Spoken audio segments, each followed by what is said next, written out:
ভিডিওটা তুলবা মানে যে গাড়িটা আইতে পারে না।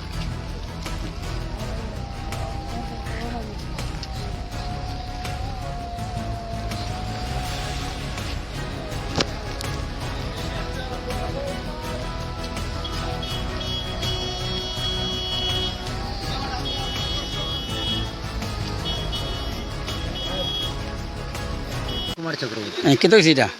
এটা তো আজকে সকালে আরে অর্ধেক তো আগেও ভাঙি গেছে গিয়া, আর সকালে গিয়া হঠাৎ আরে 7টা উঠতেছে পুরাটাও ভাঙি।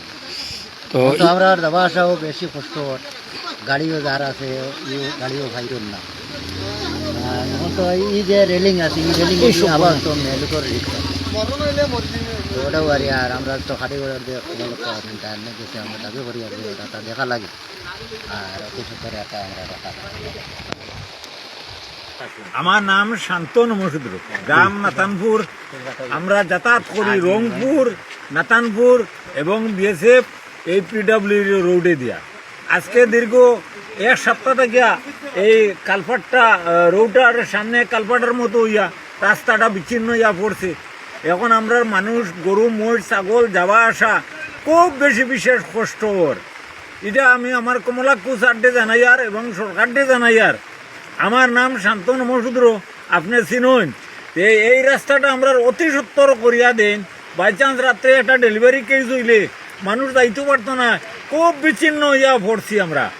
এত প্লাটও হয়ে গেছে গিয়া মধ্যম বাগর। ও বলিয়া আমার বক্তব্য শেষ। নমস্কার। আমার নাম লুৎফুর রহমান, বাড়ি নিজ জালালপুর দ্বিতীয় খণ্ড। আমি স্থানীয় এই এলাকার বাসিন্দা আর কি।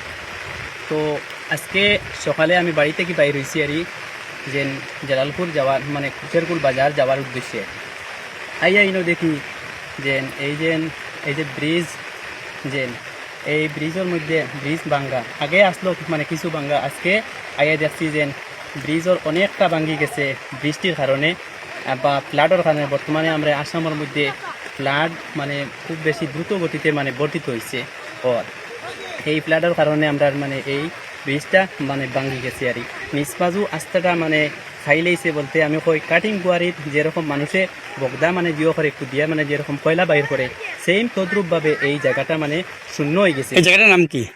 এই জায়গাটার নাম হইল গিয়া নাতানপুর। এখানে কত মানুষের বসতি আছে? এখানে বহুত প্রায় 8-9 হাজার মানুষ মানে বসতি আছে আর কমি বেশি। এখন যোগাযোগ পুরো বিচ্ছিন্ন, এখন পুরা যোগাযোগ বিচ্ছিন্ন।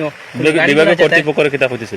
জি মানে বিভাগীয় কর্তৃপক্ষের আমরা ও কথা কইতাম চাই আর যে আমরা এই রাস্তাটা যাতায়াত করার লাগি অতি সত্তর মানে এটা মানে সুন্দরভাবে জেলা সম্পাদন করা হয় এইটা মানে দিবার লাগে। কারণ এইটার মধ্যে সবসময় অনেক ছাত্র স্কুল মানে কলেজের ছাত্র যাতায়াত করে, আপনার বাজারঘাট করে, দিনমজুরি মানুষ আওয়া যাওয়া করার অসুবিধা হয়। অনেক সময় হয় কিতা যদি কোনো মানে জিও লাগে আগুন লাগে তখন ফায়ার ব্রিগেড আইতেও মানে অনেক মানে দিক্কত হইব।